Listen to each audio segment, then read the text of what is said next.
Hello, this is the Congress Section A lecture. Our prioritized standard is Government Civics Standard 10. Objectively, we're going to analyze the legislative branch of the national government. There is a congressional election every even-numbered year on the first Tuesday after the first Monday in November, which means that it'll never be on November the 1st. During each congressional election, the entire House of Representatives and 1/3 of the Senate is elected. Members of the House of Representatives are chosen by popular vote by citizens living within their congressional districts. So this map shows the different congressional districts. Some states have one congressional district. Some states have several congressional districts. Just depends on the population of the state. While the Constitution originally had state legislatures choose the members of the Senate, the 17th Amendment actually changed this procedure to senators being chosen by popular vote by citizens living within their state. Each congressional term lasts for 2 years, beginning at noon on January the 3rd of every odd-numbered year. And each one's actually numbered consecutively. So currently the 116th Congress is serving until January the 3rd, 2021, at which time the 117th Congress will actually be sworn in. And each term has 2 sessions. They always begin at noon on January the 3rd of each year. And Congress adjourns each session as it might see fit. So most of the time they remain in session most of the year, though. Each chamber of Congress has different requirements for eligibility to office and lengths of term. The House of Representatives has 435 members, with the number of representatives allocated based on the population of each state, with more populated states having more representatives than less populated states. Each state is guaranteed a minimum of at least 1 representative, however. Representatives must be at least 25 years old, have to have been a U.S. citizen for at least 7 years, and be a resident of the state that they represent. It doesn't specifically say that you have to live in the district you represent, but generally speaking, this is usually expected. Also, representatives serve 2-year terms and represent their congressional districts. So there's, on average, about 1 representative for about every 710,000 people. The Senate has a total of 100 members, with each state having 2 senators regardless of population. Senators must be at least 30 years old, have been a U.S. citizen for at least 9 years, and be a resident of the state they represent. Senators serve 6-year terms and represent their entire state. Now, the longer terms and also the stricter regulations on who gets to be a part of the Senate, this does point to the Founding Fathers felt like the Senate was more important.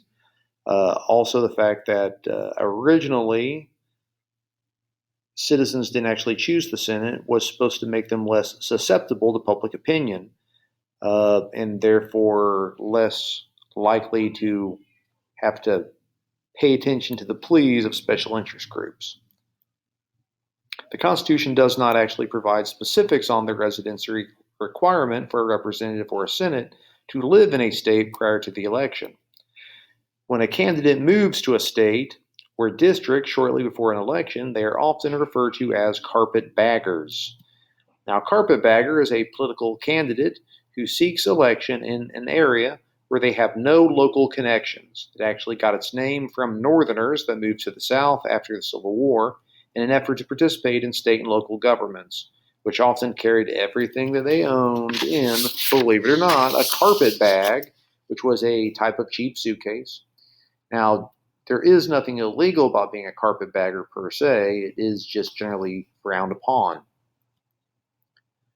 The seats in the House of Representatives are appointed, or apportioned rather, or distributed according to the population of each state as determined by the results of the U.S. Census, which is administered by the U.S. Census Bureau.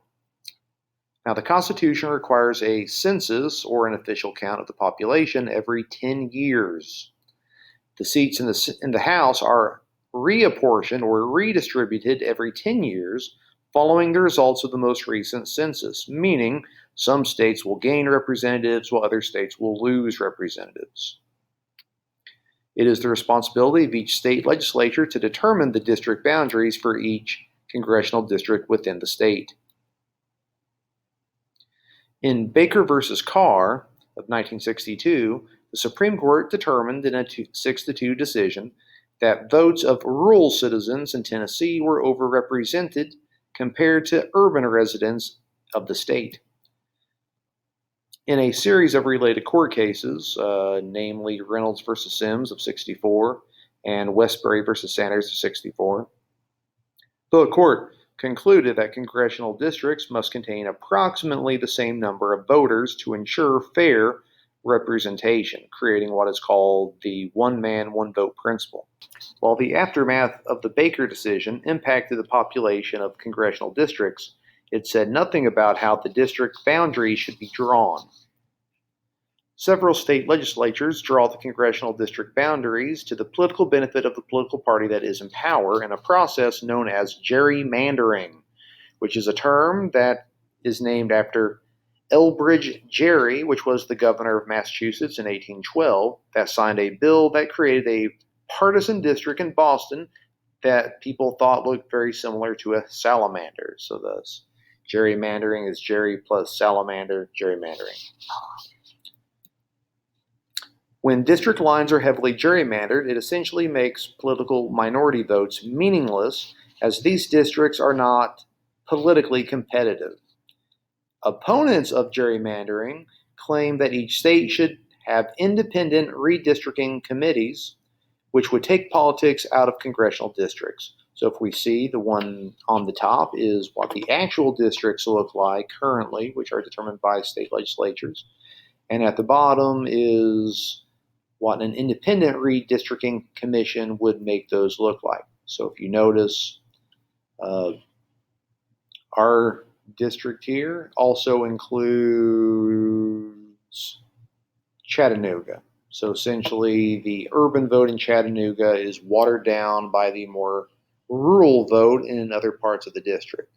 So if they had switched it, then basically Chattanooga would actually have more say, and the rural regions of the state would be more lumped together. In 2019, in Rucho versus Common Cause in a 5-4 decision, the Supreme Court ruled that federal courts could not hear challenges over partisan gerrymandering, which protects states' ability to gerrymander districts. However, racial gerrymandering is illegal, so you cannot actually do it based on race, but hey, for political reasons, apparently Supreme Court said, have at it. Now, there are similarities and differences between the leadership positions in the chambers of Congress. The House of Representatives is actually presided over by the Speaker of the House, which is currently Nancy Pelosi, while the Senate is presided over by the President of the Senate, which is Vice President Mike Pence. Now, presiding officers, they manage parliamentary procedures in their respective houses. They recognize members, they put questions to a vote. They basically are the ones that are in charge of the daily business of their house. In the House, the majority party chooses one of its members to serve as the Speaker of the House, which is commonly acknowledged as the leader of the majority party in the House. So since the Democrats are in charge, that's why Nancy Pelosi is the Speaker of the House. She is, in fact, a member of that majority party. The Vice President automatically serves as the President of the Senate, which is not a member of the Senate, at times not even a member of the majority party, so it's a special instance for the VP.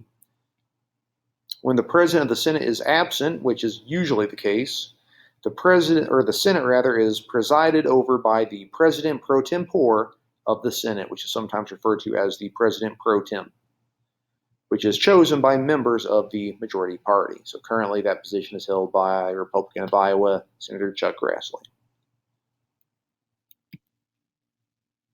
While the Speaker of the House may debate and vote, the President of the Senate may not debate and votes only to break ties. This is mostly because the Speaker is a member of the House of Representatives, so therefore has all of the rights of a member of the House of Representatives, but since the President of the Senate is not a member of the Senate, they basically don't have those same rights. In addition to the presiding officers, each major political party chooses a party floor leader and a party whip of their chamber. Now, party floor leader, this is the chief spokesperson for their party in the chamber that tries to steer floor action to the party's benefit. The party whip is essentially an assistant floor leader that serves as a liaison or a two-way link between the party's leadership and its members. So when it's time to try to find votes, essentially the whip is basically in charge of trying to determine what votes they have one way or the other to determine if a bill can actually get passed or not. All right, this concludes Congress Section A. Government Civics Standard 10 was our prioritized standard, and objectively now you can analyze the legislative branch of the national government.